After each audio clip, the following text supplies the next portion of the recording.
Hey guys, hope you are well. This is Banu Pratap Singh on Freedom Smart 9 signing off. आशा करता हूँ आप लोग सब बहुत अच्छे होंगे। मैं बानु प्रताप सिंह आप सब लोगों का फ्रीडम स्मार्ट 9 पर हार्दिक स्वागत करता हूँ। दोस्तों, आज के कुछ महत्वपूर्ण क्वेश्चन स्टार्ट करने से पहले, आज की करंट अफेयर स्टार्ट करने से पहले हम ओम श्री गणेशाय नमः एक बार ज़रूर बोलें, जिससे आपका पूरा दिन शुभ हो। चलो दोस्तों, कामयाबी मुझे ना मिले ये एक अलग बात है, पर मैं मेहनत ही ना करूं ये तो गलत बात है। जी हाँ दोस्तों, बिल्कुल सही बात है। कामयाबी ना मिले मुझे ये तो एक अलग बात है, पर मैं मेहनत ही ना करूं ये तो गलत बात है। यार, तुम मेहनत किए बिना ही हार मान के बैठ जाते हो, युद्ध लड़े बिना ही, किसी चीज़ को देखे बिना ही कि आईएएस का नाम सुनते ही उसका पेपर इतना बड़ा होता है, उसका सिलेबस इतना बड़ा होता है, एनडीए का सिलेबस देख के इतना बड़ा होता है सिलेबस, ही पहले ही हार मान के बैठ गए यार, तो फिर कैसे उसको फाइट करोगे? उसके बारे में सोचना ही बहुत गलत था तुम्हारे लिए। तो उसके लिए मेहनत करो। कामयाबी ना मिले वो एक अलग बात है, आपको कुछ ना कुछ जरूर मिलेगा वहाँ से। ये चीज़ गीता में भी कही गई है दोस्तों, कि कर्म फल की इच्छा के बिना करते जाओ। यानी कि फल की इच्छा मत करो, अपना कर्म करो, क्योंकि आपका फल ही आपका कर्म पे डिपेंड करता है। जैसा आप कर्म करोगे वैसा फल मिलेगा। तो चलो दोस्तों, इसी के साथ आज की करंट अफेयर देखते हैं। दोस्तों, अपना रफ पेन साथ में लेकर बैठे हैं, जिससे जो भी आपको यहाँ पे महत्वपूर्ण लगता है उसे आप अपने लिखते जाओ। और विशेषकर भाई लेखपाल वालों, राजस्थान पुलिस, एमपी पुलिस और MP SI, sorry Haryana SI वाले, वो अपना लिखते जाओ। जो भी करंट अफेयर इम्पोर्टेंट है उसे लिखते जाओ। और भाई देखो, जो लिखेगा वही आगे बढ़ेगा। ऐसा नहीं होता कि आप कब तक अपने दिमाग में रखोगे वो चीज़, शायद आज नहीं तो कल उसे भूल ही जाओगे। तो एक बार अगर आप लिख लोगे तो मेरे हिसाब से शायद वो, अगर आपका दिमाग पहले एक बार में पढ़कर उसे 30% एक्सेप्ट करता है, तो उसे लिखने के बाद I am 100% sure your mind is accepted it by 80%. So guys, please take your rough and pen and write down. Okay, let's start. तो पहला क्वेश्चन है भाई, सॉरी, पहला महत्वपूर्ण चीज़ ये है कि महाराष्ट्र ने बस यात्रा के लिए चलो मोबाइल ऐप और स्मार्ट कार्ड लॉन्च कर दिया है भाई साहब। यानी महाराष्ट्र के पर्यटन और पर्यावरण मंत्री आदित्य ठाकरे ने ब्रह्म Mumbai electric supply and transport bus ticket की डिजिटल अग्रिमी खरीद के लिए सुविधा के लिए चलो मोबाइल एप्लीकेशन स्टार्ट कर दिया है भाई, जिसमें आपका चलो स्मार्ट कार्ड होगा, जो कि जिसमें लागत है आपकी पूरी आई थिंक 85 करोड़ रुपए के ठेका दिया गया है इसमें, है ना। बाकी इसमें ऐसा कुछ ज़रूरी नहीं है, जो ज़रूरी है वो चीज़ मैं बताता हूँ कि सभी प्रतियोगी परीक्षाओं के लिए जो महत्वपूर्ण है वो देखो। महाराष्ट्र की जो राजधानी है वो है आपकी मुंबई। महाराष्ट्र का राज्यपाल इस समय भगत सिंह कोश्यारी, महाराष्ट्र के मुख्यमंत्री Uddhav Thackeray. Next question, next important is that कि सेफ भाई साहब इसे अपने नोटबुक में छाप लो। मैं लिख के देता हूँ कि ये आएगा ही आएगा, अगर ना आए तो मेरे को यहाँ पे बताना भाई, ठीक। चलो, SAFF under 19 women's championship Bangladesh ने भारत को हराया। यानी कि सेफ अंडर 19 जो वुमेन्स चैंपियनशिप है उसमें क्या है कि आपका भारत फाइनल में बांग्लादेश से हार गया मेरे भाई। बांग्लादेश की महिला टीम बांग्लादेश ने फाइनल में भारत को हराकर सेफ अंडर 19 महिला चैंपियनशिप को जीत लिया है। बांग्लादेश की शाहिदा अख्तर रिपा ने टूर्नामेंट का सर्वाधिक गोल किया और उन्हें मूल्यवान यानी मोस्ट वैल्यूएबल प्लेयर का पुरस्कार भी मिला है। 2021 सेफ अंडर 19 महिला चैंपियनशिप का दूसरा संस्करण था। यह जो हुआ था वो दूसरा संस्करण था। टूर्नामेंट का आयोजन 11 से 22 दिसंबर 2021 के बीच में ढाका में BS मुस्तफ़ा कलाम स्टेडियम में किया गया था भाई। 2021 सेफ अंडर-19 मुंबई चैंपियनशिप में 5 देशों ने भाग लिया था, जिसमें से अप्रैल 2021 फीफा के द्वारा पाकिस्तान फुटबॉल महासंघ को निलंबित कर दिया गया था, इसीलिए इस प्रतियोगिता में भाग लेने नहीं आया था। कौन भाई? पाकिस्तान, नल्ला पाकिस्तान, है ना। चलो नेक्स्ट क्वेश्चन भाई साहब, जो नेक्स्ट इंपॉर्टेंट है वो है कि अटल इनोवेशन मिशन बी स्टार्ट स्टार्टअप्स, यानी कि अटल इनोवेशन मिशन ने वर्नाकुलर इनोवेशन प्रोग्राम का अनावरण किया है। ये किसके नीचे भाई? ये आता है आपका नीति आयोग के। अटल इनोवेशन मिशन ने वर्नाकुलर इनोवेशन प्रोग्राम का अनावरण किया है, जो कि भारत के इन्वेस्टर्स और उद्यमी को, यानी कि जो इंडस्ट्रिस्ट होते हैं और जो इन्वेस्टर्स होते हैं उनको केंद्रित करने के द्वारा 22 भाषाओं में, यानी कि जितना भी आपका वो होता है लेन देन होता है, किसी से बातचीत होती है, मीटिंग्स वगैरह होती हैं, वो सभी की सभी आप लोग you can communication in 22 languages, आप लोग वहाँ पे 22 भाषाओं में से किसी भी भाषा में अपना कर सकते हो, वो सब सुविधा अब कर दी गई है। ठीक है भाई साहब। तो AIM यानी कि अटल इनोवेशन मिशन नीति आयोग एक ट्रेंड द ट्रेनर कार्यक्रम शुरू कर रहा है, जहां IIT दिल्ली की डिजाइन विभाग के साथ VTF डिजाइन थिंकिंग और इंडस्ट्रियलिस्ट और 22 भाषाओं की संस्कृतियों को विषय में अनुकूल के लिए सहयोग करेगा। समझ में आया दोस्तों? चलो आगे क्वेश्चन पढ़ते हैं अपना। इसमें बस इतना ही था, है ना।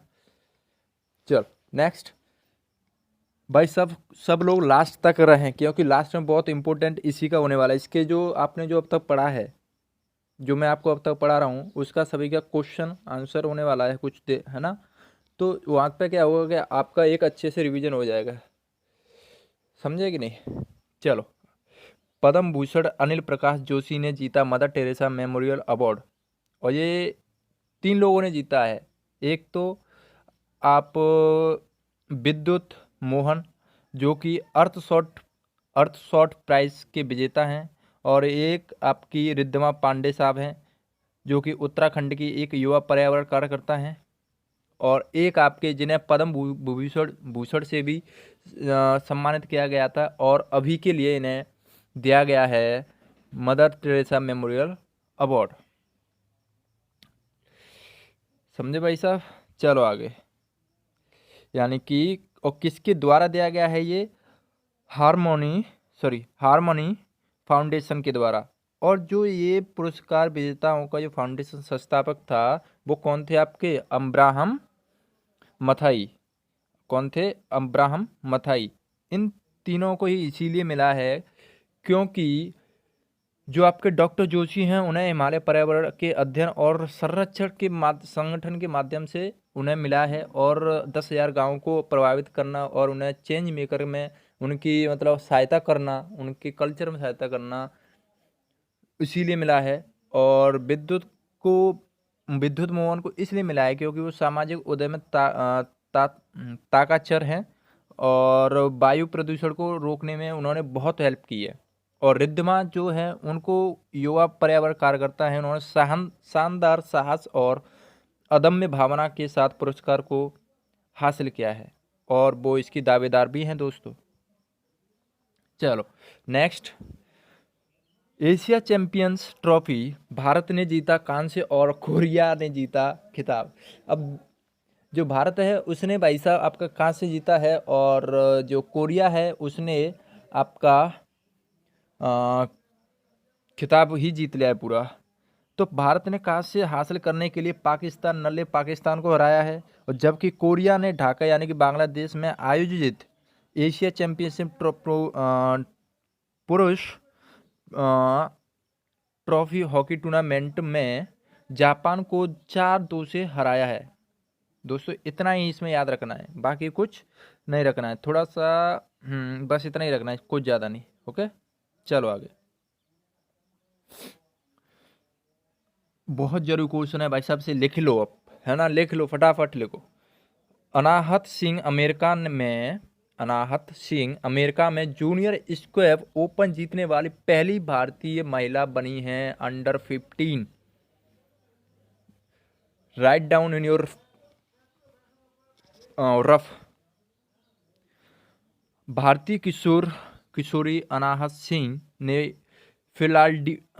फिलाडेल्फिया में प्रतिष्ठित junior USA open squash tournament under 15 लड़कियों की श्रेणी में जीतकर इतिहास रच दिया है। यह भारत में पहली बार हुआ है ऐसा दोस्तों कि किसी अंडर 15 में किसी लड़की ने जो जीता है यूएसए ओपन स्क्वैश चैंपियनशिप जीता है, इतिहास रचा है इस भारत की बेटी ने। चलो आगे बढ़ते हैं। दिल्ली की 13 वर्षीय लड़की है ये, जो कि अर्लेन स्पेक्टर सेंटर में खेलकर फाइनल मैच में मिस्र की जायदा मराई को 11-9, 11-5, 8-11, 11-5 से मात दी, यानी कि उनको हराया। दुनिया की सबसे बड़े जूनियर इंडिविजुअल स्क्वैश टूर्नामेंट में 41 देशों का प्रतिनिधित्व करने वाले 850 से अधिक स्क्वैश जूनियर खिलाड़ियों ने भाग लिया। Well done. नेक्स्ट, भारत, भाई लिख लो ना ऐसे ना, जो क्वेश्चन है वो ये लिख लेना आप लोग ना।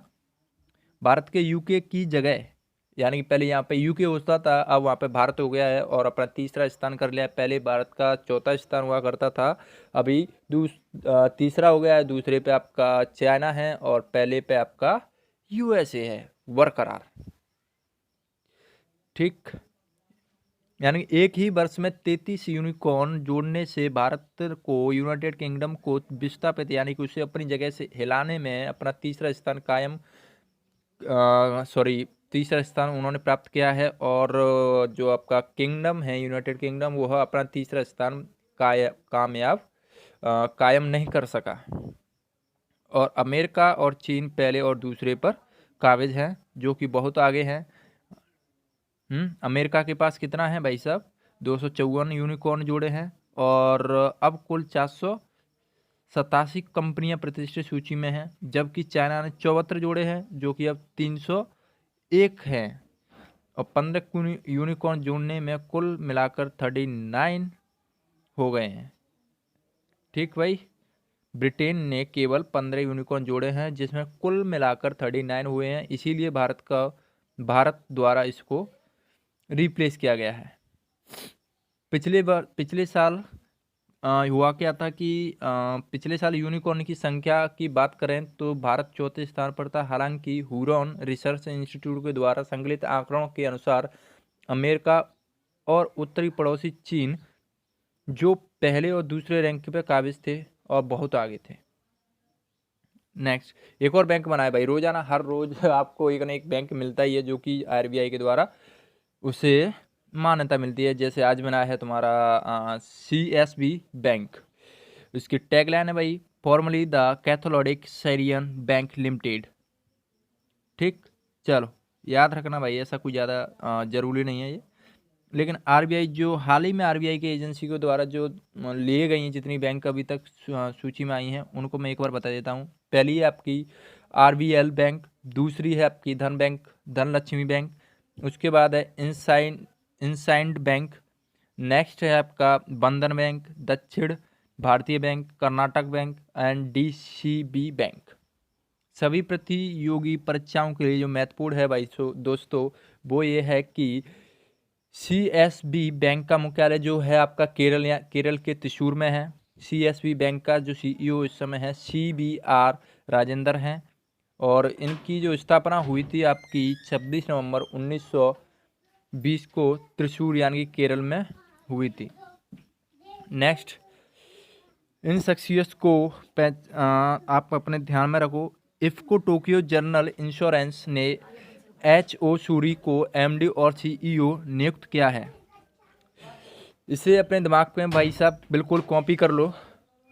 इफ्को टोक्यो जनरल इंश्योरेंस ने HO सूरी को अपना नया प्रबंधक निदेशक और मुख्य कार्यकारी अधिकारी नियुक्त करने की घोषणा की है। यह कंपनी के वित्तीय सलाहकार, प्रमुख आंतरिक लेखा परीक्षा और कानूनी होंगे।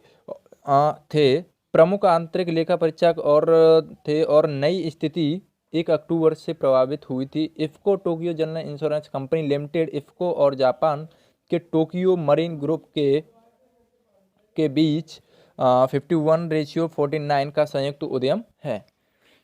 ठीक दोस्तों, इतना इसमें बहुत ज़रूरी है, इतना आप लोग ध्यान रखना। और एच.ओ. सूरी जो साहब हैं, उन्होंने जो 1982 में है, Indian farmers fertiliser cooperative limited के साथ अपना पेशेवर यात्रा शुरू की थी। ठीक दोस्तों, और सभी प्रतियोगी परीक्षाओं के लिए जो महत्वपूर्ण है वो है कि IFFCO Tokyo general insurance CEO कौन है इस समय? अनामिका रॉय राष्ट्रवर। अनामिका रॉय राष्ट्रवर, ध्यान रखना भाई, जो कि बनी थी आपकी 27 मार्च 2020 को। और इसका जो मुख्यालय है वो आपका गुरुग्राम में है। किसका? इफ्को टोक्यो जनरल इंश्योरेंस का। ठीक है, इसके इस समय वो कौन है? अध्यक्ष इस समय अनामिका रॉय राष्ट्रवर है। नेक्स्ट क्वेश्चन आपकी, इसकी स्थापना और कब हुई थी इफ्को टोक्यो जनरल इंश्योरेंस की? 2000 में, यानी कि 2000 में इसकी इस्टेब्लिशमेंट हुई थी। नेक्स्ट, ओरिएंटल इंश्योरेंस को एक्सिस बैंक में सार्वजनिक शेयर धारक के रूप में वर्गीकृत उनको मतलब बांटा गया है। ठीक है, इतना कोई ज़रूरी नहीं है। आगे बढ़ते हैं दोस्तों, अगर कोई पढ़ना चाहता है इसे तो take PDF in description box. Okay, जो सभी परीक्षाओं के लिए उपयोगी है वो चीज़ है कि एक्सिस बैंक की स्थापना हुई थी आपकी 3 दिसंबर 1993 को। एक्सिस बैंक का मुख्यालय आपका मुंबई में है, और इसकी स्थापना 3 दिसंबर 1993 में हुई थी। और इसके जो CEO और MD हैं वो अमिताभ चौधरी हैं। एक्सिस बैंक का इस समय जो अध्यक्ष हैं वो राकेश मखीजा हैं। और एक्सिस बैंक की जो टैगलाइन है, बढ़ती का नाम जिंदगी। क्या बात है दोस्तों। नेक्स्ट क्वेश्चन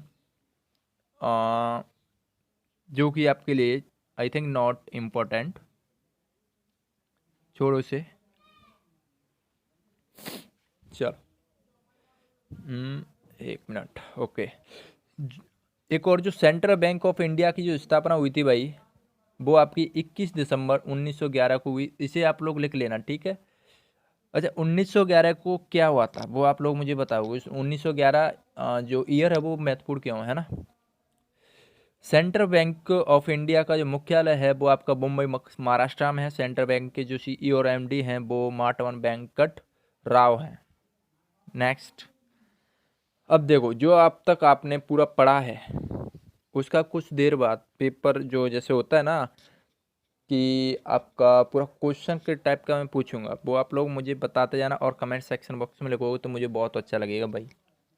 चलो, खुशियाँ मनाओ दोस्तों, आज आपका कंज्यूमर डे है, बधाई हो। यानी कि आज आपका राष्ट्रीय उपभोक्ता दिवस है। अच्छा चलो, आप लोग मुझे कमेंट सेक्शन बॉक्स में ये बताओ कि आपका ये कब लागू हुआ था। और इंटरनेशनल यानी कि वर्ल्ड कंज्यूमर डे कब मनाया जाता है। नेशनल कंज्यूमर डे तो आज है, यानी कि सॉरी कल था 24 दिसंबर। और आपका इंटरनेशनल कंज्यूमर डे कब मनाया जाता है उसका डेट बताओ, है ना। चल, वैसे 15 मार्च को मनाया जाता है वो, है ना। चलो, जो नेशनल कंज्यूमर डे है वो हर साल 24 दिसंबर को मनाया जाता है। इस दिन क्या हुआ था कि 1986 को ही इसका अधिनियम जो था राष्ट्रपति के द्वारा उसे स्वीकृति मिल गई थी। इसीलिए क्या करते हैं कि अपन लोग 24 दिसंबर को हर वर्ष इसे मनाते चले आ रहे हैं। ये हमारे लिए जरूरी ये इसीलिए है क्योंकि ये उपभोक्ताओं का विभिन्न विभिन्न शोषण और दोषपूर्ण सामान, सेवाओं और नशीली पदार्थों जैसे उनका सेवन और व्यायाम से हमें बचाता है और हमारी सुरक्षा भी करता है। भारत में संरक्षण अधिनियम उपभोक्ता की 6 बुनियादी अधिकारों की गारंटी देता है। एक बार आप देखे होंगे उन्हें, यानी कि उत्पाद चुनने का अधिकार, आप किस प्रकार का सामान खरीदना चाहते हैं वो आप ले सकते हो, कोई दिक्कत नहीं है। ठीक है, कुछ किस प्रकार का आप उत्पाद करना चाहते हो वो देख लेना आप कर सकते हो अपने हिसाब से। सभी प्रकार के खतरनाक सामानों की सुरक्षा का अधिकार, जितने भी खतरनाक सामान होते हैं उनसे क्या होता है कि आपकी रक्षा की जाती है, जैसे ड्रग्स हुआ, अफीम हुआ, और आपका गोला बारूद, एक्स क्या बोलते हैं RDX वगैरह, इनसे आपकी सहायता सुरक्षा की जाती है। एंड ऑफकोर्स अब अपना आर्मी वगैरह है, don't worried about it. Next, सभी उत्पादों के प्रदर्शन और गुणवत्ता के बारे में सूचित होने का अधिकार देता है, यानी कि उनके जब आप लोग कोई सामान खरीदते हो तो उस पर सब कुछ लिखा होता है कि ये इसका मैन्युफैक्चर डेट है, ये इसका एक्सपायरी डेट है, और ये इसका बार कोड है, जहाँ से आप बार कोड को स्कैन करते हो, और and you will get all information about that product. उसके बारे में आपको सब कुछ पता चल जाता है जैसे आप लोग से स्कैन करते हो। नेक्स्ट, जो उपभोक्ता हितों को संबंधित सभी निर्णय लेने का प्रक्रिया को सुनवाई का अधिकार देता है, यानी कि अगर आपने कुछ कर दिया है तो उस पर सुनवाई भी हो सकती है अगर आपके खिलाफ कुछ हो गया है तो, है ना।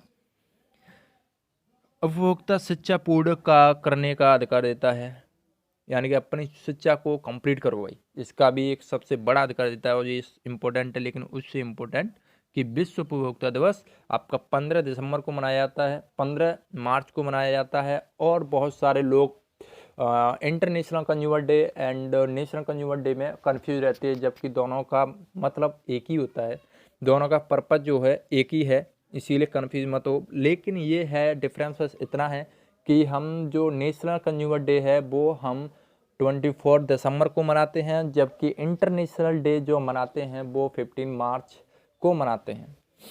ठीक दोस्तों, नेक्स्ट पढ़ते हैं आगे।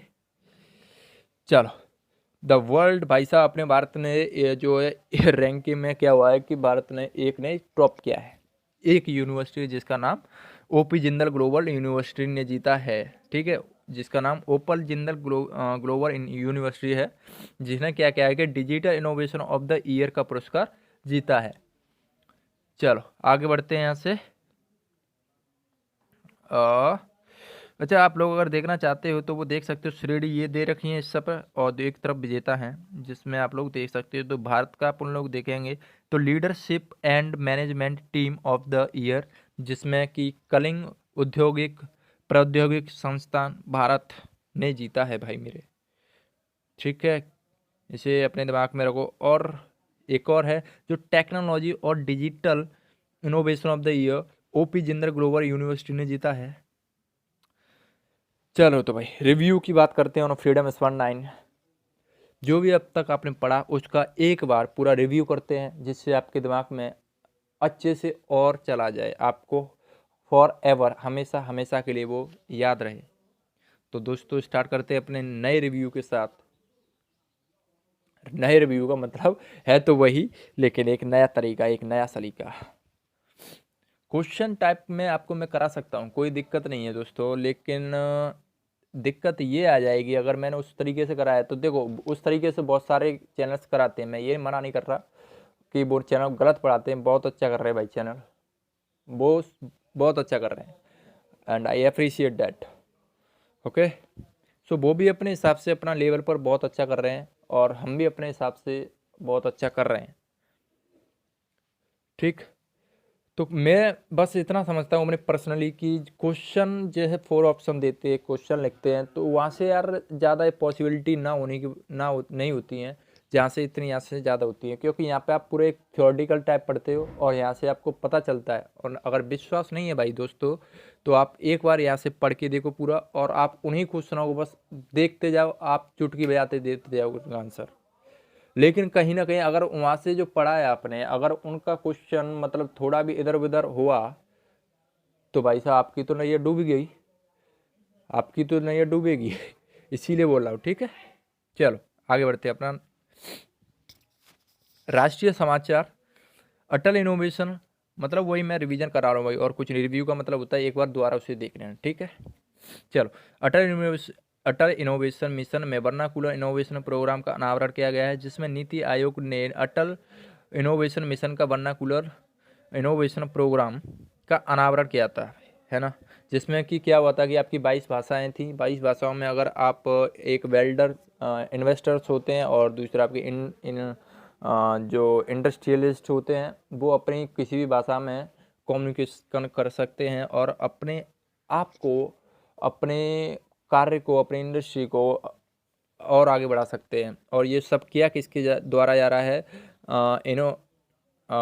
आपका अटल इनोवेशन मिशन के द्वारा किया जा रहा है, जो कि वर्नाकुलर इनोवेशन प्रोग्राम ने का अनावरण किया है। ठीक, जिसमें कि आईआईटी दिल्ली जो है उसमें आपका हेल्प करेगा, जो कि 22 भाषाओं में सिखाया जाना है। ये थी आपकी राष्ट्र की न्यूज़ और ये है आपकी राज्य की समाचार।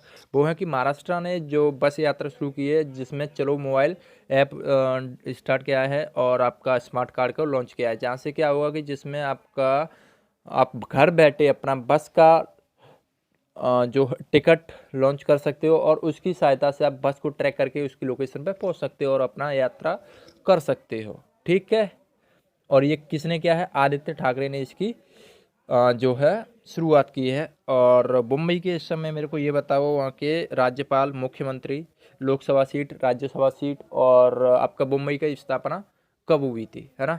चलो आगे बढ़ते हैं। अरे यार यहाँ पे लिखा भी है, चलो कोई दिक्कत नहीं। जो मुंबई की राजधानी, सॉरी महाराष्ट्र की राजधानी मुंबई है। अच्छा, महाराष्ट्र मुंबई की राजधानी कब बना था? Write down in comment section box. And Maharashtra के जो राज्यपाल हैं वो भगत सिंह कोश्यारी हैं एंड यहाँ के जो महाराष्ट्र के मुख्यमंत्री हैं वो उद्धव ठाकरे हैं। नियुक्तियां देखें दोस्तों तो इसका इफ्को टोक्यो जनरल इंश्योरेंस ने एच.ओ. सूरी को एमडी एंड सीईओ के रूप में नियुक्त किया है। इफ्को टोक्यो जनरल इंश्योरेंस ने एच.ओ. सूरी को अपना नया प्रबंधक निदेशक और मुख्य कार्यकारी अधिकारी के रूप में उन्हें नियुक्त करने की घोषणा की है। नेक्स्ट क्वेश्चन, जो इफ्को का जनरल इंश्योरेंस सीईओ हैं वो हैं आपके अनामिका रॉय राष्ट्रवर, जो कि 27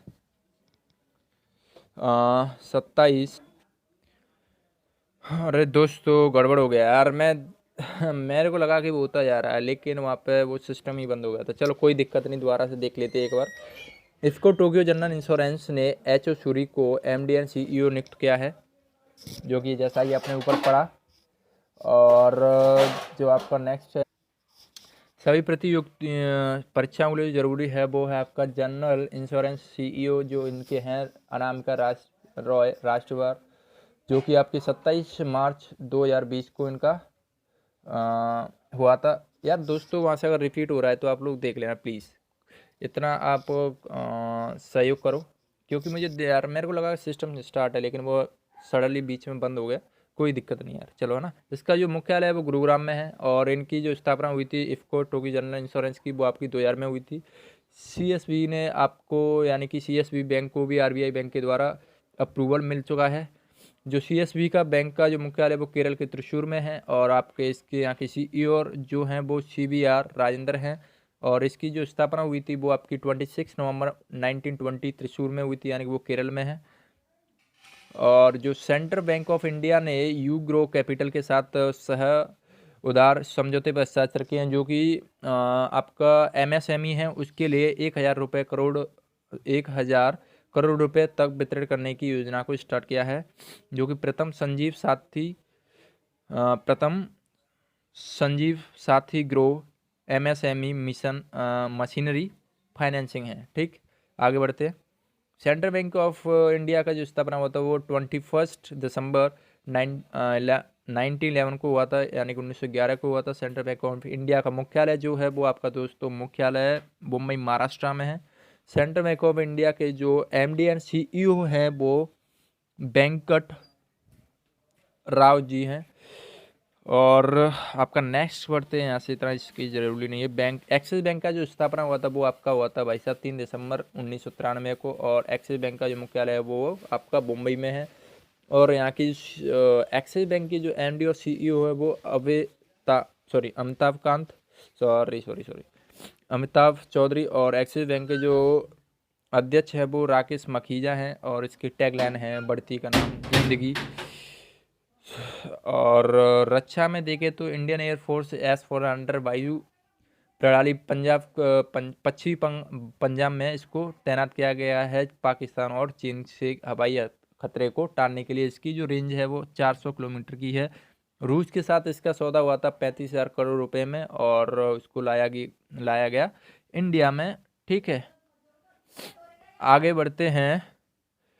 सभी प्रतियोगिता परीक्षाओं के लिए जरूरी है। भारतीय वायुसेना की जो स्थापना हुई थी दोस्तों वो 8 अक्टूबर 1932 को हुई थी और भारतीय वायुसेना की इस समय जो मुख्यालय है भाई साहब वो आपका न्यू दिल्ली में है। भारतीय वायुसेना के प्रमुख इस समय जो हैं विवेक राम चौधरी हैं और रैंक और रिपोर्ट में अगर देखें तो भारत ने यूके को चौथे उससे नीचे करके अपन तीसरे स्थान पर आ गए हैं। पहले स्थान पर यूएसए है और दूसरे स्थान पर आपका हमारा पड़ोसी छोटी छोटी आंखों वाला चाइना है। आगे बढ़ते हैं दोस्तों। जो पुरस्कार है उसमें देखें तो पद्म भूषण जो अनिल प्रकाश जोशी को मिला था, उनके मदर टेरेसा मेमोरियल से नवाजा गया है उनको। और इनके साथ में जो विद्युत मोहन है जो कि अर्थ शॉट प्राइज विजेता भी हैं और रिद्धिमा पांडे को भी मिला है। नेक्स्ट बढ़ते हैं भाई। जो आपकी यूनिवर्सिटी है उसमें आपको leadership and management team of the year में आपका जो जीता है कलिंग औद्योगिक प्रौद्योगिक संस्था भारत की ने जीता है। और नेक्स्ट एक और है आपका भारत ने जिसमें अपना जलवा दिखाया है और बिखेरा है ओपी जिंदल ग्लोबल यूनिवर्सिटी जो कि भारत की है। Technology and digital innovation of the year. ठीक, खेल में देखें तो भाई साहब खेलों में क्या हुआ है कि अनाहत सिंह अमेरिका में जूनियर स्क्वाश ओपन जीतने वाली भारत की पहली महिला बनी है जिन्होंने इतिहास रचा है अंडर 15 में खेलकर।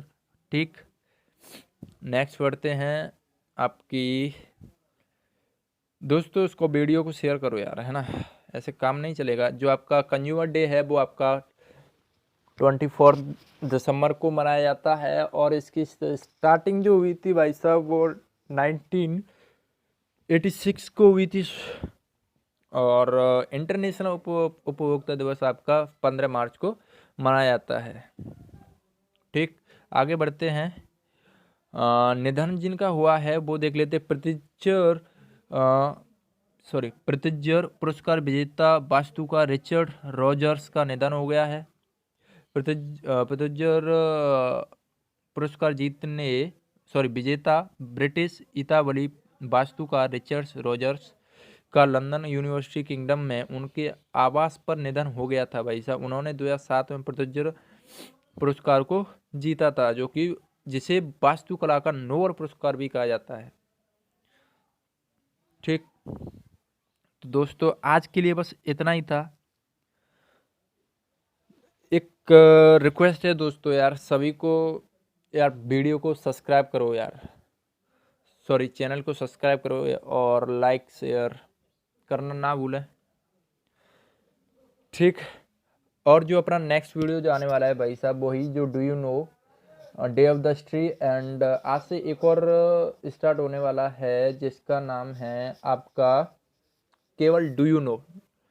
ठीक है, जो एक नया सीरीज है यानी कि फैक्ट्स, क्या आप जानते हैं, facts of about the world, कहीं से भी हो सकता है वो। ठीक, तो खुश रहो और शान से जियो, जितना भी कर रहे हो अपने लिए करो, अपने देश के लिए करो, कुछ ऐसा करो जिससे तुम और तुम्हारे घर वाले और तुम्हारा देश हमेशा गर्व करे तुम पर। जय हिंद दोस्तों, मिलते हैं नेक्स्ट वीडियो में।